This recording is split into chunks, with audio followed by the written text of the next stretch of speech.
To get a MongoDB token, typically you will be working with MongoDB Atlas since MongoDB itself doesn't use tokens directly for authentication.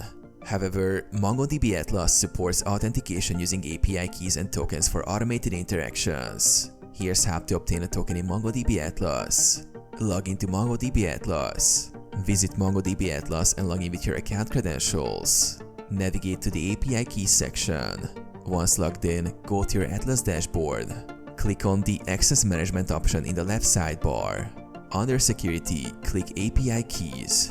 Create a new API key. Click on the Create API Key button. Assign a name and specify the role for the API key. Common roles include read-only access or full access to the cluster. Generate and store the API key. After creating the API key, the system will generate a key for you. Copy and securely store this API key as it will not be displayed again. The API key acts as your token for accessing MongoDB Atlas programmatically. Use the token. You can now use this token for API requests or programmatically interact with your MongoDB Atlas clusters using tools like the curl command or client libraries.